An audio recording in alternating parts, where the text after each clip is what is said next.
সম্মানিত ভিউয়ার্স, আজকে আমি আপনাদেরকে দেখাবো জাম্বু কন্ডমের সঠিক ব্যবহার। অনেকেই বলেন জেল ভালো নাকি তেল ভালো। আজকে আমি আপনাদেরকে জেল মাখিয়ে দেখিয়ে দেব কিভাবে এটাকে ফিটিং করতে হয়। তেলে অনেক সময় কেমিক্যাল থাকে, জেলটা তৈরি হয় শুধু এই কাজের জন্যই। এই জন্য এই কাজের জন্য জেলটাই উপযোগী। আমি আপনাদেরকে দেখাচ্ছি এটাকে কিভাবে ফিট করতে হয়।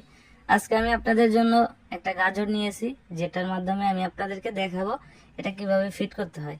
এটা মনে করবেন আপনার জিনিসটা, এটার মধ্যে আমরা একটা জেল দিয়ে দিই প্রত্যেকটা প্রোডাক্টের সাথে। এটাতে জেল মাখিয়ে নেবেন, দেখিয়ে দিচ্ছি। এটাতে এরকম জেল মাখাবেন, যখন আপনার পেনিসটা স্ট্রং হবে এই জেল মাখিয়ে নেবেন। দেখতে পাচ্ছেন, এভাবে জেলটাকে মাখিয়ে নেবেন। জেলটা মাখানোর পর এই ফোমটা বের করে নেবেন। ফোমটা বের করার পর এই যে গাজরটা নিয়েছি, দেখতে পাচ্ছেন জেল মাখানো। এখন যদি আমি এটাকে চাপ দেই, দেখতে পাচ্ছেন কত মোটা একটি গাজর, কত সুন্দর ইজিভাবে এটা ফিট হয়ে গেল। কোনো প্রকার কোনো জাতাজাতি কিছুই করতে হলো না, অটোমেটিক সুন্দরভাবে ফিট হয়ে গেল। এখন যে অন্ডকোষের জায়গাটা রয়েছে, অনেকে আছে যে অন্ডকোষটাকে লক করতে গিয়ে অনেক টানাটানি করেন। টানাটানির দরকার নেই।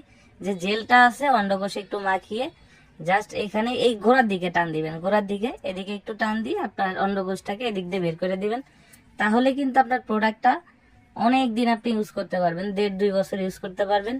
এবং আরেকটু বিষয়, যে যখন আপনারা আবার এটা ফিট করলেন আপনার প্যানিসটা, তখন এটার ভিতরে হচ্ছে আপনি আরেকটু জেল মাখিয়ে নেবেন। এভাবে জেল মাখিয়ে আপনি আপনার সঙ্গীর সাথে সহবাস করলে আপনার সঙ্গী আরো তৃপ্তি পাবে, আরো আনন্দিত হবে। এক কথায় এইভাবে যদি ইউজ করেন বা এইভাবে আমরা যেভাবে দেখাচ্ছি এইভাবে যদি আপনি ব্যবহার করেন, তাহলে আপনার প্রোডাক্টটাও যেমন ভালো থাকবে, তেমনি ভাবে আপনারাও আনন্দিত হবেন দুইজনেই। তো আশা করি এইভাবেই আপনারা ইউজ করবেন। প্রোডাক্টটা যারা নিতে চান তারা স্ক্রিনে দেওয়া নাম্বারে যোগাযোগ করতে পারেন। আমাদের স্ক্রিনে দেওয়া নাম্বারে হোয়াটসঅ্যাপ, ইমো, এই নাম্বারে আপনারা যোগাযোগ করতে পারেন। ধন্যবাদ।